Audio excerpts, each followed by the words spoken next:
زموږ پښتانه دغه انټي بایوټیک دواوې د استعمالوي، کورونه د دواو ډک دي، جیبونه د دواو ډک دي. اکثره د سپین ږیرو د نوم میډیکل په ایښی ول د ګر جیبونه د دواو سره ډک او بیا چې وایي میډیکل بابا رالی، میډیکل لالا رالی. د دې نقصانات چې دي دا موږ چې ډېر انټي بایوټیک دوا استعمالو یا ډاکټر ورکوي، اکثره وخت چې دی ډاکټر دونه دوا ورکوي، نیمه ګونۍ دوا ورکوي، د درو میاشتو دوا په یو ځای ورکوي، انټي بایوټیک ورکوي مریض ته. موږ دونې دوا خورو. میډیسن دوا استعمالول دا څونه نقصان ده، غیر ضروري. یو خو ضروري دی هغه به خامخا استعمالو، یو غیر ضروري دی. ډیرو قدرمنو السلام علیکم. موږ دغه پروګرام چې دی دا اوس چې ما ډاکټر صاحب ناست یو، ډاکټر سکیر الرحمن دی چې دی په ټول بلوچستان کې اول سړی دی انفیکشن ډیزیز چې دی د په دې کې اف سی پی اس کړی دی، دا په ټول بلوچستان کې نشته. نو دته معلومیږي چې میډیسن دوا استعمالول دا څونه نقصان ده، غیر ضروري. بل قدرمنو دلته چې ته ماشوم وروړې ډاکټر ته ماشوم وروړې 12 سیټمه دوا ورکوي، یعنی یو ماشوم د 10 میاشتو زه ما سره سته ثبوت پروف سته، د 10 میاشتو ماشوم ته د 12 سیټمه ورکوي پاکې انټي بایوټیک هم او چې تر ټولو زیاته دوا چې هغه په کوټه کې استعمالیږي. د یو څلوېښتم سویه ده د دنیا په غټو ښارونو کې چې څونه دوا استعمالیږي هغه په کوټه اول نمبر ده، دلته دونې میډیسن استعمالیږي. د ډاکټر صاحب څخه موږ دا پوښتنه کوو چې د دغه دونې زیاتې دوا استعمال ګټه لري که تاوان لري، او څه تاوان لري، تاوان یې راوښیي. اول بار سی مریض راسي موږ ته چې موږ مریض وګورو اسسمنټ دا وکړو، نو اکثره دا تر نه جوړنې سي دي هغه موږ وایرس وایو، وایرل ډیزیز وایو، دغه لپاره چې د انټي بایوټیک بالکل ضرورت نشته. نو هغه کې انټي بایوټیک ډېر استعمالېږي، د چې دغه انټي بایوټیک د لپاره چې ډېر استعمالېدل وجه چې دي دا انټي بایوټیک اخر کې کار پرېږدي. نو سو نه جوړان چې د انټي بایوټیک نه غواړي، د دوی انټي بایوټیک ډېر استعمالېږي او کومه نه جوړي نه غواړي انټي بایوټیک سره، سو وایرل والا جراثیمان چې هغه انټي بایوټیک نه غواړي، یو دا دی. او دویم دا راسي یا داسې راوښیي چې تا ته مریض راسي، کم مریض څنګه نه جوړي چې پاک دي انټي بایوټیک نه ورکوي؟ اکثره زکام والا مریضان چې دي موږ وګورو چې دا زکام چې دی د دغه ټایم چې دومره ډېر نه دي سوی، مطلب 2-3 ورځې اکثره موږ انټي بایوټیک نه ورکو، کله کله چې بدن خپل دا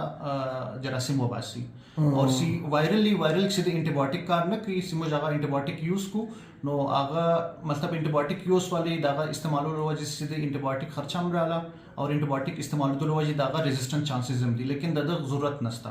مطلب وایرل څنګه معنی وایرل څنګه سي وایرس کار لدغه نه لري انټي بایوټیک سره، ته انټي بایوټیک سره وایرس کار نه لري، وایرس انټي بایوټیک کار نه لري. وایرس دې هم موږ ته زکام کوي او موږ ته کله کله نمونیا وکي. بل دا دی چې ټیک دی، مطلب ته وایي چې په ډېر ناجوړیانو کې د انټي بایوټیک د دوا ضرورت نشته، 60 سے 70% ناجوړي کې پتا به کې په د انټي بایوټیک ضرورت نشته. صحیح دی، دا یو وایرس ته خپل ختمېږي، سو وایرس ته خپل ختم کیږي، لږ به ټایم ورکړي 2-3 ورځې دي هغه په پرېږدي نه جوړ نه، مطلب هغه سي د ډاکټرز په خپل اسسمنټ وکي هغه تاند دی وایي چې دا زکام چې دا وایرس دی دا په 15 ورځې کې خپل ختمېږي، که ته علاج وکړې که نه وکړې دا ختمېږي. جی بالکل. ډاکټر صاحب زه د دې ګواه یم چې دلته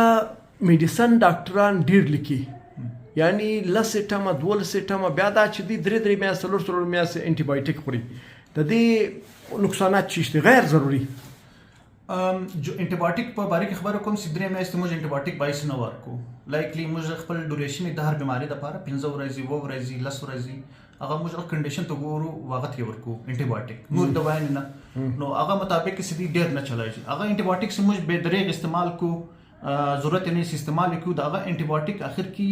زموږ په کمیونټي کې بالکل کار پرېږدي، نو بیا هغه انټي بایوټیک په موږ باندې کار نه کوي، دغه وجه چې موږ ته بیا نور انټي بایوټیک ضرورت دي، هغه ګرانمي هغه کېدای شي موږ په پاکستان کې موجود نه وي. ته وایې چې مثال که انټي بایوټیک موږ غیر ضروري یو سړي ته ورکو، یو مریض ته هغه یې وخوري، د انسان وجود چې دی په دې وجود کې چې کمې بیماریانې دي هغه دومره طاقتوره سي چې د دې په مد مقابل کې خپل ځان پاورفل ثابت کړي او دا انټي بایوټیک بیا په اثر نه کوي. جی بالکل، دا انټي بایوټیک چې دی بدریغ استعمال کې، نو موږ په هغه جراثیم سي هغه انټي بایوټیک سي ورکې هغه دغه مطابق ریزिस्टेंस کریټ کی، مطلب دا بل ورش بیا انټي بایوټیک ورکې یا دا جراثیم بل چاته ترانسفر سي، نو دغه انټي بایوټیک بیا کار نه کوي، دا دوايان بیا کار نه کوي. صحیح. او ډاکټر صاحب وایي دا ډېر دوايانې غیر ضروري دوايانې چې تاسو استعمالوي یا ډاکټران درکوي، ډاکټران زه نه یم خبر چې ډاکټران یې ولې لیکي، هغه هم باید نه ولیکي. ولې یو ایکسپرټ ډاکټر، هغه ډاکټر چې هغه له انسانیت سره مینه لري، هغه یو انسان د انسان په حیثیت ټریټوي، پاکې بزنس فواید نه وي میډیس کمیشن نه وي نو هغه چې دی کله هم مریض ته چې دی غیر ضروري دوا نه ورکوي لیکن دلته چې زموږ صوبه ده یا پاکستان دی په دې کې کمیشن د یو دې بیماري ده چې په دوايانو کې کمیشن ورکول کیږي نو بیا دی چې دی دوايانې ډېرې لیکي هلته کمیشن بیا دلته راځي نو دا یو عنصر پکې انوال دی بل دا دی چې ته دوا ډېره خورې لکه فروټ دی خورې لکه میوه لکه مستې دی استعمالوې دا دونې دوا چې خورې دا ستا بدن ستا باډي چې ده بیا د دې په مقابل کې خپل طاقت پیدا کړي دغه دوا چې انټي بایوټیک ده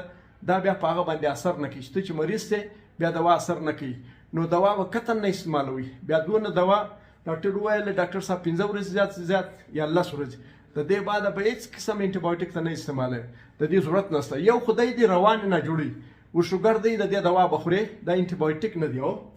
دا انټي بایوټیک نه دی اوس د بلډ پریشر دی دا انټي بایوټیک نه دی